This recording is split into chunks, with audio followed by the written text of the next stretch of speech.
తండ్రి, ఈ సమయంలో వాక్యమై ఉన్న దేవ, వాక్యము ద్వారా నీ బిడ్డలందరితో మాట్లాడాలని యేసుక్రీస్తు వారి పేరట అడుగుచున్నాము తండ్రి. ఆమేన్, ఆమేన్. దేవునికి స్తోత్రం. హల్లెలూయా, హల్లెలూయా. దేవుని బిడ్డలారా, ఈరోజు వాక్యము నెహెమ్యా గ్రంథములో కొన్ని విషయాలు మనం చూద్దామండి. నెహెమ్యా గ్రంథంలో నెహెమ్యా ఆ యొక్క భక్తుడు మనకి ఇక్కడ కనబడుతూ ఉన్నాడు. ఇతని గురించి వాక్యములు ఏముందంటే 1వ అధ్యాయము 11వ వచనములో దేవుని బిడ్డలారా, నెహెమ్యా ఈ యొక్క వ్యక్తట రాజునకు గిన్నెను అందించువాడు అనే వాక్యం ఉంటుంది. అంటే రాజుకి పానీయము అతడు ఇచ్చేవాడని అర్థము. 1వ అధ్యాయము 11వ వచనములో దేవుని బిడ్డలారా మనము చూస్తే 2వ అధ్యాయములో ఉంటుంది. అతడు రాజునకు పానీయము ద్రాక్షరసం ఇచ్చేవాడు.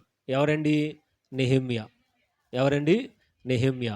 ఈరోజు ఇతని గురించి మనము కొన్ని విషయాలు జాగ్రత్తగా నేర్చుకున్నట్లయితే, దేవుని బిడ్డలారా, దేవుని సంగమా, నెహెమ్యా భక్తి కలిగిన వాడు. నెహెమ్యా ఒక ప్రార్థనా పరుడు.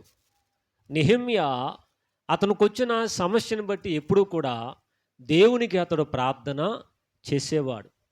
ఈరోజు చూడండి, చాలామంది ఏమిటంటే సమస్యలు వచ్చినప్పుడు, మరి బాధలు వచ్చినప్పుడు వారు దేవునికి ప్రార్థన చేయలేరు. ఎందుకంటే ఆ సమస్య కళ్ళ ముందు వారికి అలాగ కనబడుతూ ఉంటుంది. ఆ సమస్య వారికి కనబడుతూ ఇంకొక విధంగా చూస్తే ప్రార్థన చేయలేనటువంటి విధానంలోనికి వారు వెళ్ళిపోతారండి. అంటే ఒక విధంగా ఆ సమస్యను బట్టి వారు అలాగ కృంగిపోతారు. ఆ సమస్యను బట్టి వారు కృంగిపోతారు. ఆ సమస్యను బట్టి వారు వేదన పడతారు. అయితే నెహెమ్యాకు వచ్చిన సమస్య ఏమిటంటే, మరి చూడండి 1వ అధ్యాయంలో దేవుని బిడ్డలారా, ఇక్కడ యూదుల గురించి వాక్యం ఉంది. ఇక్కడ ఎవరి గురించి అండి? యూదులు.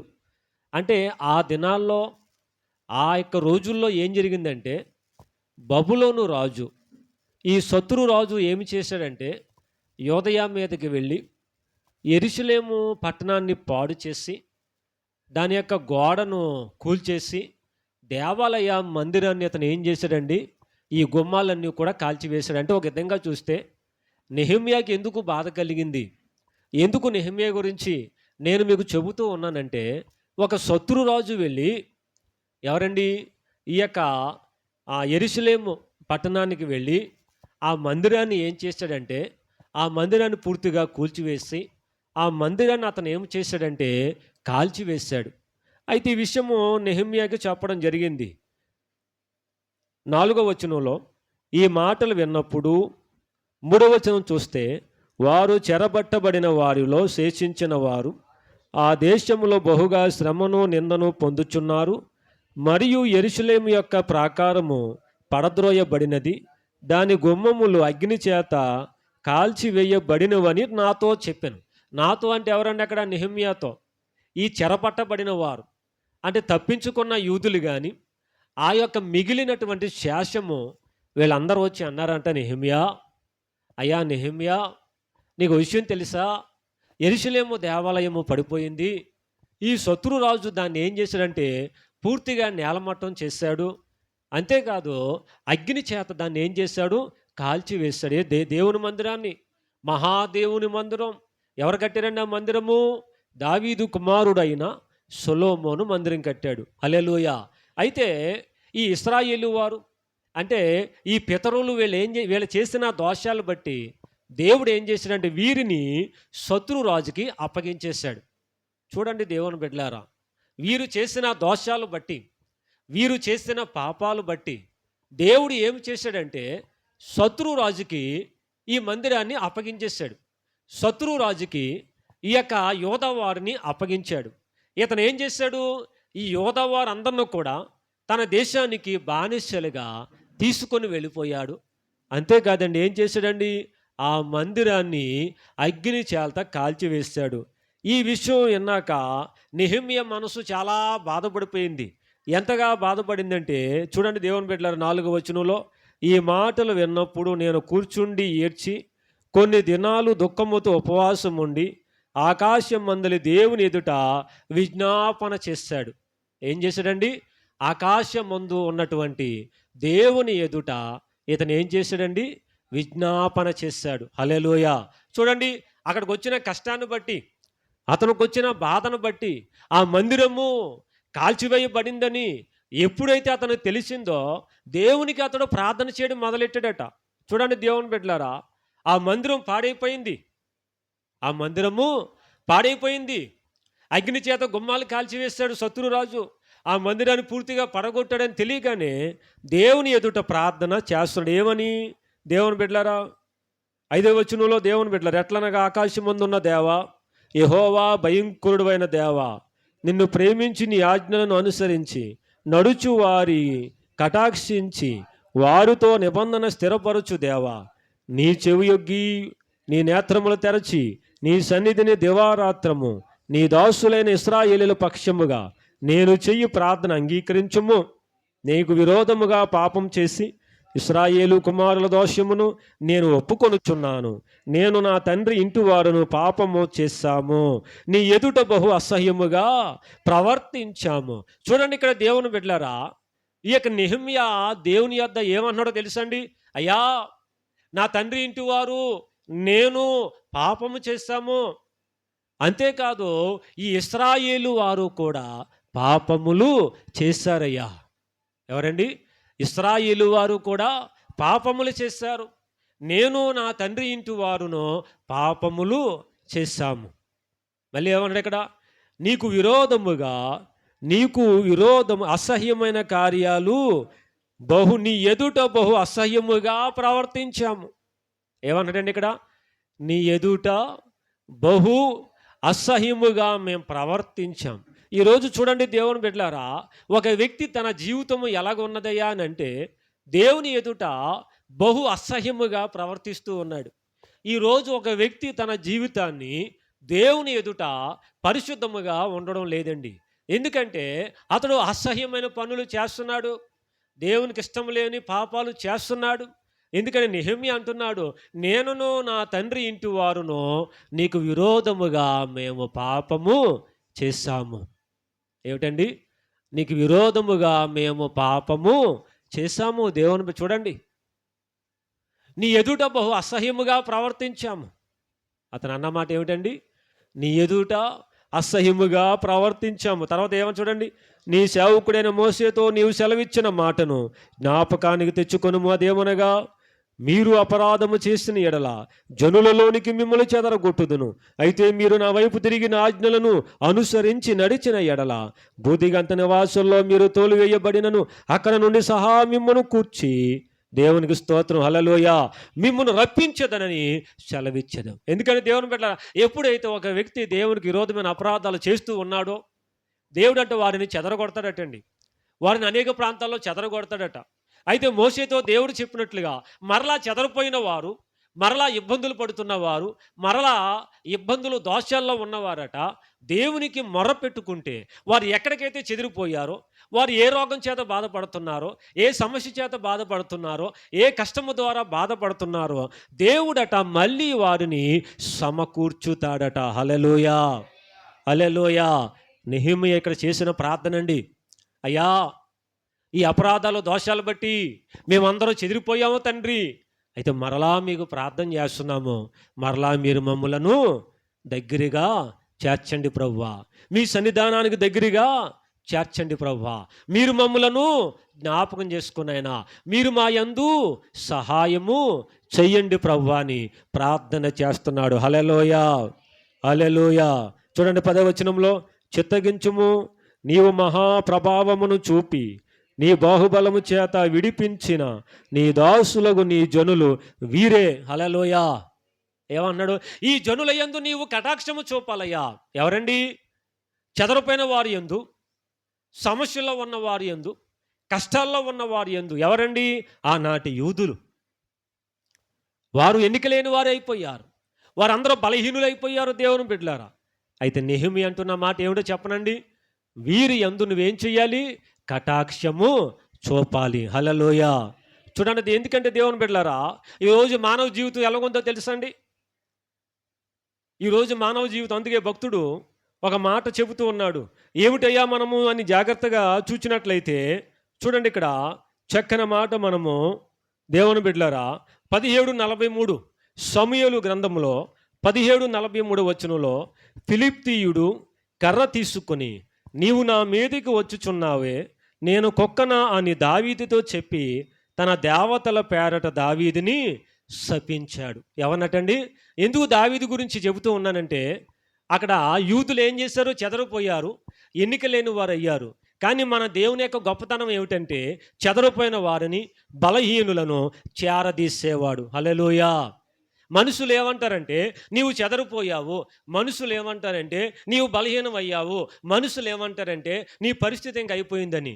అలనాడు దావీదును కూడా, దావీదు యుద్ధానికి వెళ్ళినప్పుడు ఎవరి మీదకండి? గొలియాతు మీదకి యుద్ధానికి వెళ్ళినప్పుడు అతడు అంటాడు కదా, నువ్వు కర్రను తీసుకుని వస్తున్నావేటి అని చూసి దావీదునంట శపించాడట. దావీదుని ఏం చేశాడండి? శపించాడు. వాక్యంలో ఏముందండి? తన దేవతల పేరున దావీదును శపించాడు. చూస్తారా దేవుని బిడ్డలారా, ఈరోజు అనేక శాపాలు నీకు తగులుతూ ఉండవచ్చు, అనేక ఇబ్బందులు నీకు తగులుతూ ఉండవచ్చు. కానీ దేవుని బిడ్డలారా, నెహెమ్యా వలె నువ్వు ప్రార్థన చేసినప్పుడు ఆ దేవుడు నీ యందు కరుణ చూపిస్తాడు. హల్లెలూయా. చూడండి, నెహెమ్యా ఎందుకు ప్రార్థన చేశాడు? దేవాలయం కూలిపోయింది, ఆ ప్రజలందరూ చెరలోనికి వెళ్ళిపోయారు, వారి జీవితాలన్నీ కూడా బానిసత్వంలో ఉన్నాయి. ఈ విషయాన్ని అతను వచ్చి చెప్పాడు. యూదుడు చెరలో ఉన్నవారు వచ్చి అన్నారయ్యా, ఏమని? నెహెమ్యా, యూదుల పరిస్థితి బాగోలేదు, మందిరము పాడయ్యింది. వాక్యమే, వారు బహుశ్రమలలో నిందను ఆ దేశంలో పొందుచున్నారు. హల్లెలూయా. ఎక్కడండి? బబులోను దేశంలో నిందను పొందుచున్నారు దేవుని బిడ్డలు, ఇబ్బందులు పొందుచున్నారు దేవుని బిడ్డలు, అవమానాన్ని పొందుచున్నారు. ఈరోజు నువ్వు కూడా అలాగే ఉందా? నీ పరిస్థితి కూడా దిగులు పడవద్దు.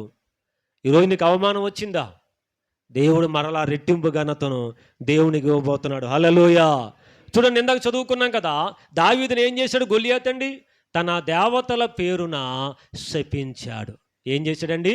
తన దేవతల పేరున దావీదుని గొలియాతు శపించాడు. మళ్ళీ ఏమన్నాడు? 17:44లో, నా దగ్గరికి రమ్ము, నీ మాంసమును ఆకాశ పక్షులకును భూమృగములకును ఇచ్చివేతునని ఆ ఫిలిష్తీయుడు దావీదుతో అన్నాడట. మళ్ళీ అన్నాడట, నా ఎదుకు రా, నా దగ్గరికి రమ్ము, నీ మాంసాన్ని ఆకాశ పక్షులకు వేస్తాను, భూజంతువులకు, అంటే ఒక విధంగా నిన్ను లేకుండా చేస్తాను. దావీదు దిగులు పడలేదు, దావీదు బెదరలేదు. దేవుని బిడ్డలారా, ఇదేనా ప్రభువు నమ్ముకున్న నీవు? నీ జీవితంలో ఎటువంటి సమస్యలు కనబడుతూ ఉన్నా బెదరకుండా, భయపడకుండా ముందుకు సాగినప్పుడే నీ జీవిత యాత్రలో నీవు ఆశీర్వాదాన్ని పొందుకుంటావు. హల్లెలూయా, హల్లెలూయా. చూడండి, ఎందుకంటే ఇక్కడ యోధావారు ఎలాగట బలం తగ్గిపోయిందని. చూడండి, నెహెమ్యా గ్రంథం 4:10. నెహెమ్యా గ్రంథంలో, అప్పుడు యోధావారు బరువులు మొయ్యి వారి బలము తగ్గిపోయెను, ఉన్న చెత్త విస్తారము గోడ కట్టలేమని చెప్పగా. అంటే ఇక్కడ నెహెమ్యాతో వాళ్ళు అన్నారు, అయ్యా బరువులు ఎందుకని మందిరం కట్టాలని బయలుదేరాడు నెహెమ్యా ఎక్కడికి? యోధా దేశానికి. అయితే అక్కడ ఎలాగుందండి? ఈ మందిరాన్ని కట్టాలనుకున్నప్పుడు ఆ బరువులు మోసేవారు బలం తగ్గిపోయిందంట. వీళ్ళ జనమేమో కొంచెము, ఆ చెత్త ఏమో చాలా ఉందంట. అది పెద్ద మందిరం కదా, ఆ రాజు కాల్చివేసి ఆ రాజు ఆ మందిరాన్ని కూల్చేసి అలా పెద్ద చెత్త ఎక్కువైపోయింది అక్కడ, కంపోస్ట్ చేయట్లాగా. ఇప్పుడు అదంతా తీయాలి మరలా. అయితే అప్పుడు నెహెమ్యా దగ్గరకు వచ్చి వారు అంటారు, అయ్యా బరువులు మోసేవారు బలము తగ్గిపోయిందయ్యా, చెత్త ఏమో ఎక్కువ ఉన్నది, గోడ కట్టలేము అన్నాడు. ఏమన్నాడండి? గోడ మనము కట్టలేము. చూసారా దేవుని బిడ్డలారా, గోడ మనము కట్టలేము.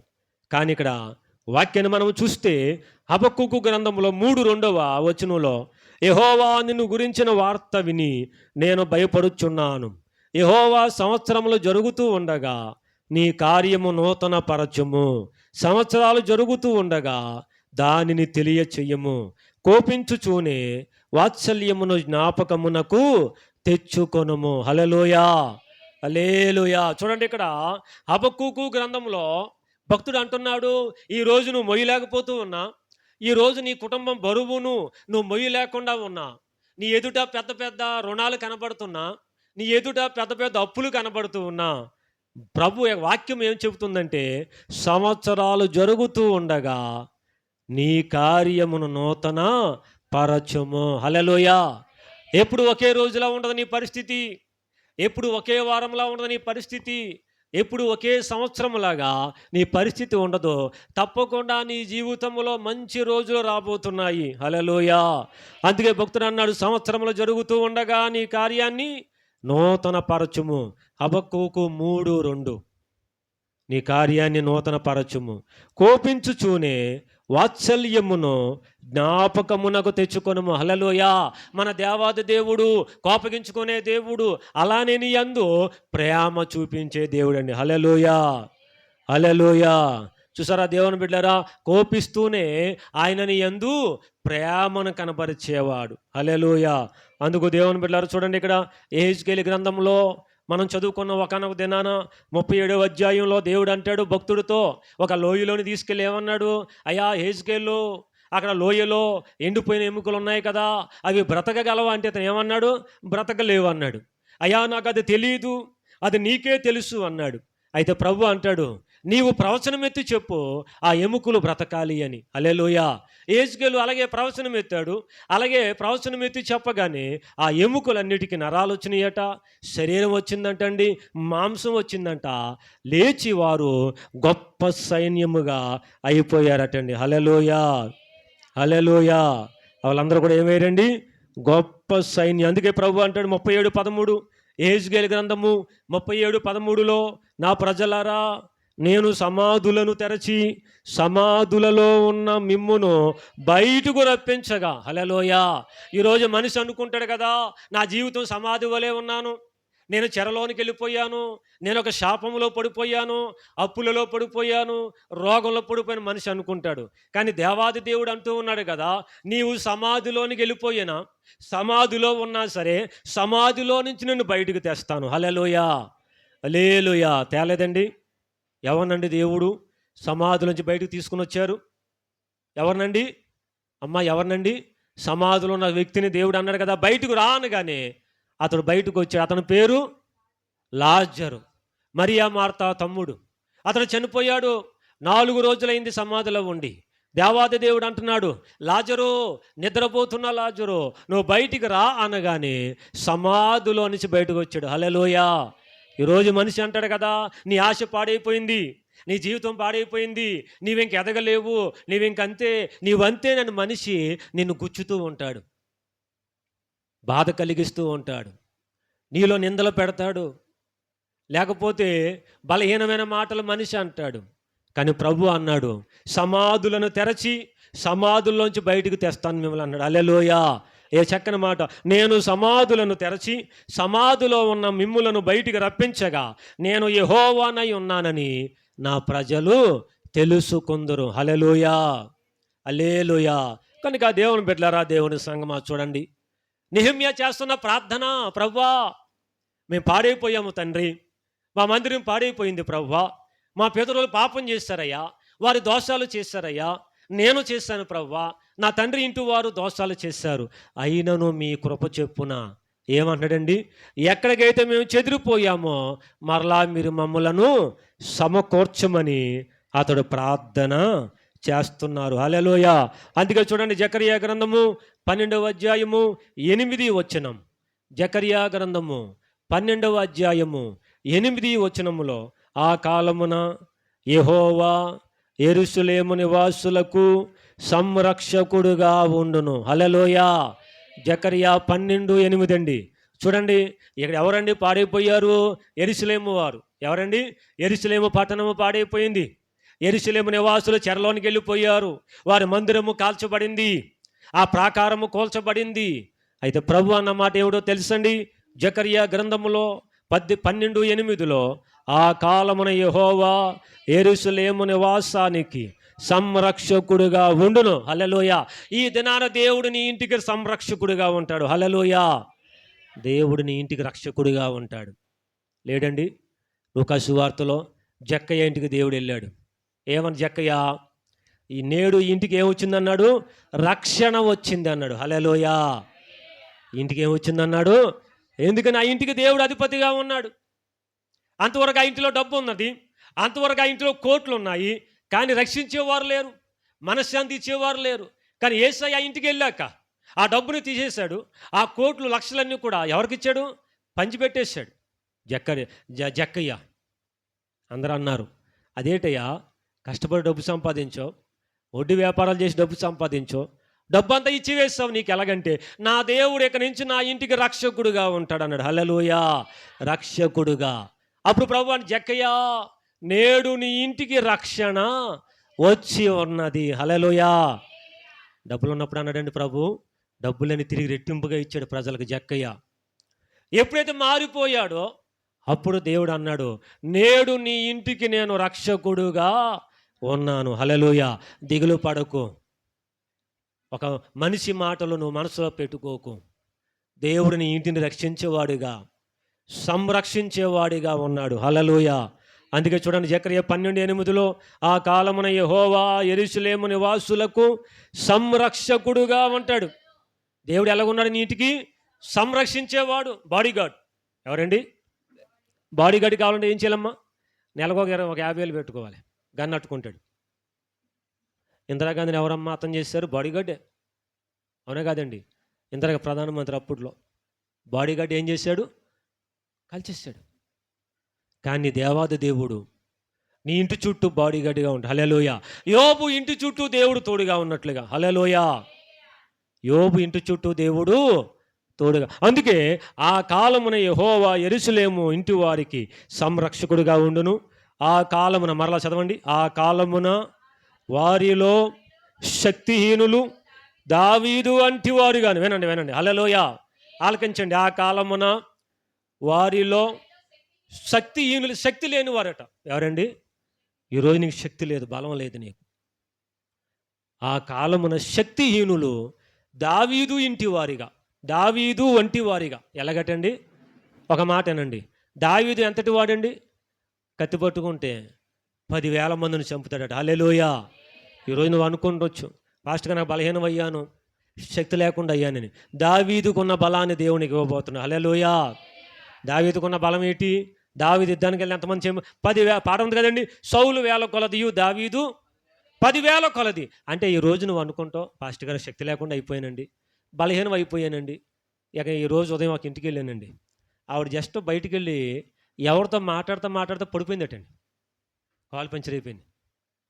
మాట్లాడుతూ వచ్చినప్పుడు చీటాయితే మాట్లాడిందంట, పడిపోయింది, కాలు ఇరిగిపోయింది. చూసారా? ఆవిడ అంటుంది, పాస్టర్ గారు శక్తి లేదండి, నాకు ఇంకా బలం లేదు. కానీ దేవుని బిడ్డలు, దేవుని నమ్ము, దేవుడి మీద విశ్వాసం ఉంచు. శక్తిహీనులంట దావీదు వారి వలె చేస్తాడు. హల్లెలూయా. దావీదు బలమైన వాడు, 10,000 మందిని చంపుగా ఇంటికి వస్తాడు. హల్లెలూయా. ఈరోజు శక్తి లేకుండా ఉన్నావా? లేకపోతే నేను శక్తిహీనుణ్ణి, నేను బలహీనుణ్ణి అని అనుకుంటున్నావా? దేవుడిని దావీదు వలె చేస్తాడు. హల్లెలూయా. ఆ వారిలో శక్తిహీనులు దావీదు వంటి వారిగాను, దావీదు సంతతి వారు దేవుని వంటి వారుగాను, బహు జనుల దృష్టికి యెహోవా దూతల వంటి వారుగాను ఉందురు. హల్లెలూయా. దావీదు వలె దేవుని చేస్తాడు.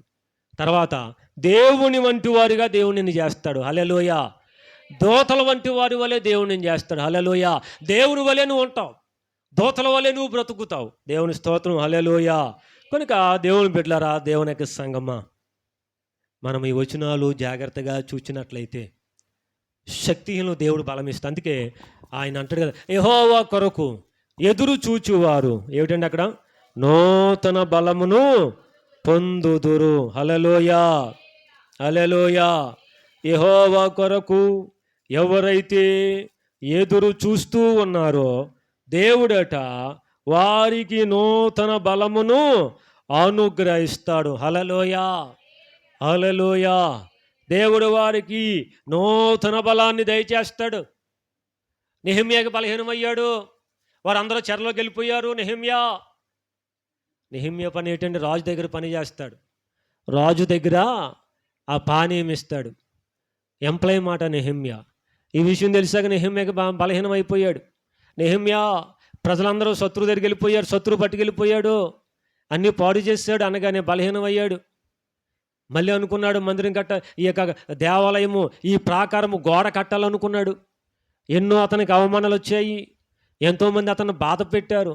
కానీ చూస్తే నెహెమ్యా గ్రంథం 12:27లో యెరూషలేము ప్రాకారమును ప్రతిష్ఠించు కాలములలో వారు ఆ ప్రతిష్ఠాచారమును స్తోత్ర గీతములతోనూ పాటలతోనూ స్వరమండల సితారా చేయు తాళాలతోనూ సంతోషముగా జరిగించున్నట్లు లేవీయులను తమ సకల స్థలముల నుండి యెరూషలేమునకు రప్పించుటకు పూనుకున్నారు. హల్లెలూయా, హల్లెలూయా. ఇక నెహెమ్యా ఏమి చేశాడంటే, ఏ శత్రురాజు అయితే ఈ గోడను కూల్చివేశాడో, ఏ శత్రురాజు అయితే ఈ గోడను కాల్చివేశాడో, దేవాది దేవుడు కృపను తలచాడు, దేవాది దేవుడు దయను తలచాడు. ఇతడు మరలా ఆ ప్రాకారమును కట్టగలిగాడు. హల్లెలూయా. ఎవరండి? నెహెమ్యా. అతను ఏం చేశాడండి? ఆ ప్రాకారాన్ని అతను ఏం చేశాడండి? కట్టగలిగాడు. నెహెమ్యా ఆ ప్రాకారాన్ని కట్టాడు, ఆ కూలిపోయిన గోడను కట్టగలిగాడు. ఎందుకంటే అతను ఎంతోమంది చంపాలనుకున్నారు నెహెమ్యాని, ఎంతోమంది శత్రువులు అతనికి ఎదురయ్యారు. కానీ దేవుని బిడ్డలారా, అతడు దేవునిని బట్టి అతడు ధైర్యము తెచ్చుకున్నాడు. హల్లెలూయా. అందుకే చూడండి దేవుని బిడ్డలారా, 2వ అధ్యాయము నెహెమ్యా గ్రంథంలో 2వ అధ్యాయంలో దేవుని బిడ్డలారా, అతడు చక్కని మాట అతడు మరి పలుకుతున్న మాట ఏమిటంటే, దేవుని బిడ్డలారా చక్కని మాట 2వ అధ్యాయములో 17వ వచనం చదవండి. అయితే 2వ అధ్యాయము, అయితే వారితో నేనట్లంటిని, మనకు కలిగిన శ్రమ మీకు తెలిసి ఉన్నది. యెరూషలేము ఎట్లు పాడైపోయెనో, దాని గుమ్మాలు అగ్ని చేత ఎట్లు కాల్చబడినో మీరు చూచి ఉన్నారు. మనకు ఇక మీదట నింద రాకుండా యెరూషలేము యొక్క ప్రాకారమును మరలా కట్టుదము రండి. హల్లెలూయా. ఇతను ఏమన్నాడు? ఈ ప్రాకారమును మరలా కట్టడానికి రండి అంటున్నాడు అందరినీ.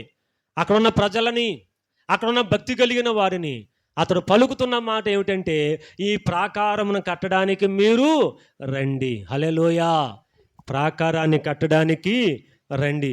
తర్వాత చూడండి దేవుని బిడ్డలారా ఏముందంటే ఇక్కడ 18వ వచనంలో, ఇదిగాక నాకు సహాయము చెయ్యు దేవుని కరుణాస్తమును గూర్చియు రాజు నాకు సెలవిచ్చిన మాటలన్నయు నేను వారితో చెప్పితిని. అందుకు వారు మనము కట్టుటకు పూనుకొందుము రండిని చెప్పి ఈ మంచి కార్యము చేయుటకై బలము తెచ్చుకొనిరి. హల్లెలూయా. దేవుని కరుణాస్తము తోడుగా ఉందట నెహెమ్యాకి. హల్లెలూయా. దేవుని కరుణాస్తము నెహెమ్యాకి ఎలాగుందండి? తోడుగా ఉందట. ఎప్పుడైతే ఈ మందిరాన్ని కట్టాలని అన్నాడు, వారందరూ అన్నారంట, సరే పర్లేదు నెహెమ్యా, ఈ మందిరాన్ని మనము కడదాము రండని వారందరూ కూడా పూనుకున్నారట. హల్లెలూయా. ఈరోజు దేవుని బిడ్డలారా, నువ్వు చేయలేని అనుకున్నావా? నీ వల్ల కాలేదనుకున్నావా? బలహీనం అయిపోయాను అనుకున్నావా? రుణాల్లో పడిపోయాను అనుకున్నావా? ఎన్నిక లేని వాడని అనుకున్నావా? దేవుని కరుణాస్తము నీకు తోడుగా ఉంటే నెహెమ్యా చేసిన గొప్ప కార్యాలు నీవు చేయగలవు. హల్లెలూయా. నెహెమ్యాకు తోడుగా ఉన్న దేవుడు నీకును తోడుగా ఉంటాడు. దేవుని స్తోత్రం. హల్లెలూయా. అటు రీతిగా ముందుకు సాగుదాము. అందరూ దయచేసి ప్రార్థనలో ఏకీభవించుదాం. ప్రతి ఒక్కరూ కూడా ప్రార్థనలో ఏకీభవించుదాం. నాతో పాటు ప్రతి ఒక్కరూ కూడా లేచి నిలబడదాం. ప్రతి ఒక్కరము కూడా లేచి నిలబడదాం, ప్రార్థన చేద్దాం. స్తోత్రాలు నాయన. పరిశుద్ధుడా నీ కొందనాలు తండ్రి. ప్రతి ఒక్కరము కూడా అయ్యా తండ్రివి నీవే తండ్రి. అయ్యా తండ్రి నీకు స్తోత్రాలు తండ్రి. గొప్ప దేవా నీ కొందనాలు తండ్రి. వెతబడిన మాటలు అయ్యా సమస్తాన్ని మీకు అప్పగిస్తూ అయ్యా ప్రతి ఒక్కరి హృదయాల్లో ఫలింపు చేయండి. బిడ్డలందరినీ దీవించండి. బిడ్డలందరికీ ఆశీర్వాదము దయచేయండి. అయ్యా విన్న వాక్యాన్ని ప్రతి ఒక్కరి హృదయాల్లో ఫలింపు చేయమని, మీ కార్యాలు జరిగించమని యేసయ్య నామములో అతి మిక్కిలిగా వేడుకొని ప్రార్థన చేయుచున్నాము తండ్రి. ఆమేన్, ఆమేన్, ఆమేన్.